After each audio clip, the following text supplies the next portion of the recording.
Números 22. Os israelitas partiram e acamparam nas campinas de Moabe, para além do Jordão, perto de Jericó. Balaque, filho de Zippor, viu tudo o que Israel tinha feito aos amorreus, e Moabe teve muito medo do povo, porque era muita gente. Moabe teve pavor dos israelitas. Então os moabitas disseram aos líderes de Midian: Essa multidão devorará tudo o que há ao nosso redor, como o boi devora o capim do pasto.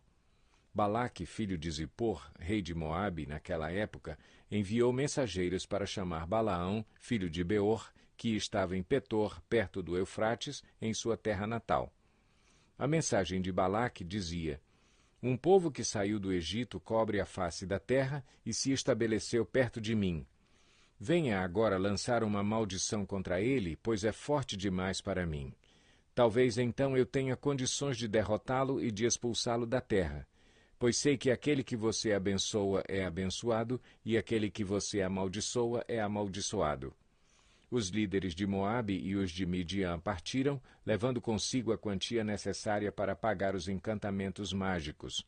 Quando chegaram, comunicaram a Balaão o que Balaque tinha dito. Disse-lhes Balaão: Passem a noite aqui, e eu lhes trarei a resposta que o Senhor me der. E os líderes moabitas ficaram com ele. Deus veio a Balaão e lhe perguntou: Quem são esses homens que estão com você?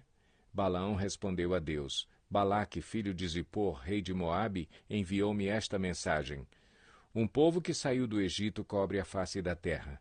Venha agora lançar uma maldição contra ele. Talvez então eu tenha condições de derrotá-lo e de expulsá-lo. Mas Deus disse a Balaão: Não vá com eles. Você não poderá amaldiçoar este povo, porque é povo abençoado. Na manhã seguinte, Balaão se levantou e disse aos líderes de Balaque: Voltem para a sua terra, pois o Senhor não permitiu que eu os acompanhe. Os líderes moabitas voltaram a Balaque e lhe disseram: Balaão recusou-se a acompanhar-nos. Balaque enviou outros líderes em maior número e mais importantes do que os primeiros. Eles foram a Balaão e lhe disseram: Assim diz Balaque, filho de Zippor: Que nada o impeça de vir a mim, porque o recompensarei generosamente e farei tudo o que você me disser. Venha, por favor, e lance para mim uma maldição contra este povo.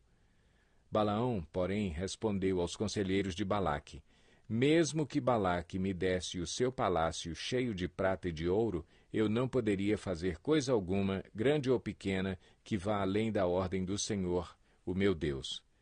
Agora fiquem vocês também aqui esta noite, e eu descobrirei o que mais o Senhor tem para dizer-me. Naquela noite Deus veio a Balaão e lhe disse: Visto que esses homens vieram chamá-lo, vá com eles, mas faça apenas o que eu lhe disser. Balaão levantou-se pela manhã, pôs a sela sobre a sua jumenta e foi com os líderes de Moabe.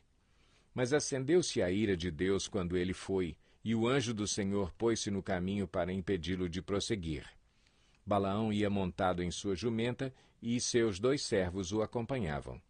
Quando a jumenta viu o anjo do Senhor parado no caminho empunhando uma espada, saiu do caminho e foi-se pelo campo. Balaão bateu nela para fazê-la voltar ao caminho. Então o anjo do Senhor se pôs num caminho estreito entre 2 vinhas, com muros dos 2 lados. Quando a jumenta viu o anjo do Senhor, encostou-se no muro, apertando o pé de Balaão contra ele. Por isso ele bateu nela de novo. O anjo do Senhor foi adiante e se colocou num lugar estreito, onde não havia espaço para desviar-se, nem para a direita nem para a esquerda. Quando a jumenta viu o anjo do Senhor, deitou-se debaixo de Balaão. Acendeu-se a ira de Balaão, que bateu nela com uma vara. Então o Senhor abriu a boca da jumenta, e ela disse a Balaão: Que foi que eu lhe fiz para você bater em mim 3 vezes? Balaão respondeu à jumenta: Você me fez de tolo. Quem dera eu tivesse uma espada na mão, eu a mataria agora mesmo. Mas a jumenta disse a Balaão: Não sou sua jumenta, que você sempre montou até o dia de hoje? Tenho eu o costume de fazer isso com você? Não, disse ele. Então o Senhor abriu os olhos de Balaão, e ele viu o anjo do Senhor parado no caminho, empunhando a sua espada. Então Balaão inclinou-se e prostrou-se rosto em terra. E o anjo do Senhor lhe perguntou: Por que você bateu 3 vezes em sua jumenta? Eu vim aqui para impedi-lo de prosseguir, porque o seu caminho me desagrada. A jumenta me viu e se afastou de mim por 3 vezes. Se ela não se afastasse, certamente eu já o teria matado, mas a jumenta eu teria poupado. Balaão disse ao anjo do Senhor: Pequei, não percebi que estavas parado no caminho para me impedires de prosseguir. Agora, se o que estou fazendo te desagrada, eu voltarei. Então o anjo do Senhor disse a Balaão: Vá com os homens, mas fale apenas o que eu lhe disser. Assim Balaão foi com os príncipes de Balaque. Quando Balaque soube que Balaão estava chegando, foi ao seu encontro na cidade moabita da fronteira do Arnon, no limite do seu território. E Balaque disse a Balaão: Não mandei chamá-lo urgentemente, por que não veio? Acaso não tenho condições de recompensá-lo? Aqui estou, respondeu Balaão. Mas seria eu capaz de dizer alguma coisa? Direi somente o que Deus puser em minha boca. Então Balaão foi com Balaque até Quiriate-Uzote. Balaque sacrificou bois e ovelhas, e deu parte da carne a Balaão e aos líderes que com ele estavam. Na manhã seguinte, Balaque levou Balaão até o alto de Bamote-Baal, de onde viu uma parte do povo.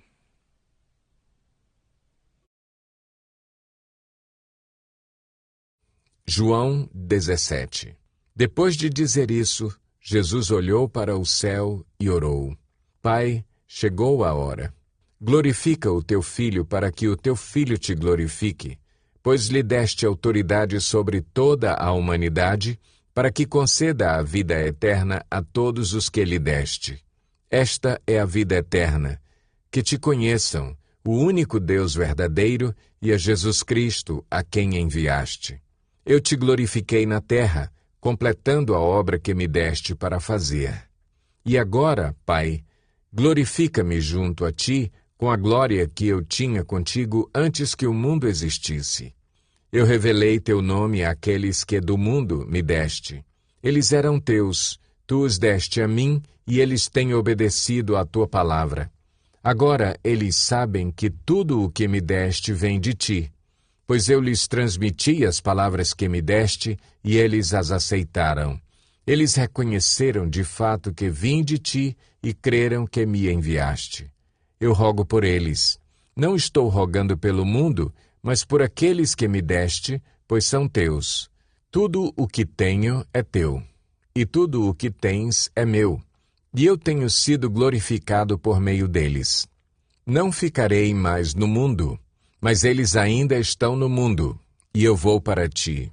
Pai Santo, protege-os em teu nome, o nome que me deste, para que sejam um, assim como somos um. Enquanto estava com eles, eu os protegi e os guardei no nome que me deste. Nenhum deles se perdeu, a não ser aquele que estava destinado à perdição, para que se cumprisse a Escritura. Agora vou para ti, mas digo estas coisas enquanto ainda estou no mundo, para que eles tenham a plenitude da minha alegria. Dei-lhes a tua palavra, e o mundo os odiou, pois eles não são do mundo, como eu também não sou. Não rogo que os tires do mundo, mas que os protejas do maligno. Eles não são do mundo, como eu também não sou. Santifica-os na verdade. A tua palavra é a verdade.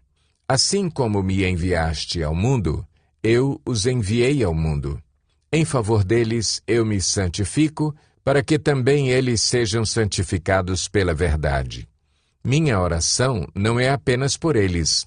Rogo também por aqueles que crerão em mim por meio da mensagem deles, para que todos sejam um. Pai, como tu estás em mim e eu em ti. Que eles também estejam em nós, para que o mundo creia que tu me enviaste. Dei-lhes a glória que me deste, para que eles sejam um, assim como nós somos um. Eu neles e tu em mim. Que eles sejam levados à plena unidade, para que o mundo saiba que tu me enviaste e os amaste como igualmente me amaste. Pai, quero que os que me deste estejam comigo onde eu estou e vejam a minha glória, a glória que me deste, porque me amaste antes da criação do mundo. Pai justo, embora o mundo não te conheça, eu te conheço, e estes sabem que me enviaste. Eu os fiz conhecer o teu nome e continuarei a fazê-lo, a fim de que o amor que tens por mim esteja neles e eu neles esteja. Atos 6. Naqueles dias, crescendo o número de discípulos, os judeus de fala grega, entre eles, queixaram-se dos judeus de fala hebraica, porque suas viúvas estavam sendo esquecidas na distribuição diária de alimento. Por isso os 12 reuniram todos os discípulos e disseram: não é certo negligenciarmos o ministério da palavra de Deus a fim de servir às mesas. Irmãos, escolham entre vocês 7 homens de bom testemunho, cheios do Espírito e de sabedoria. Passaremos a eles essa tarefa e nos dedicaremos à oração e ao ministério da palavra. Tal proposta agradou a todos. Então escolheram Estevão, homem cheio de fé e do Espírito Santo, além de Filipe, Prócoro, Nicanor, Timon, Pármenas e Nicolau, um convertido ao judaísmo proveniente de Antioquia. Apresentaram esses homens aos apóstolos, os quais oraram e lhes impuseram as mãos. Assim, a palavra de Deus se espalhava. Crescia rapidamente o número de discípulos em Jerusalém, também um grande número de sacerdotes obedecia à fé. Estevão, homem cheio de graça e do poder de Deus, realizava grandes maravilhas e sinais entre o povo. Contudo, levantou-se oposição dos membros da chamada Sinagoga dos Libertos, dos judeus de Cirene e de Alexandria, bem como das províncias da Cilícia e da Ásia. Esses homens começaram a discutir com Estevão, mas não podiam resistir à sabedoria e ao espírito com que ele falava. Então subornaram alguns homens para dizerem: ouvimos Estevão falar palavras blasfemas contra Moisés e contra Deus.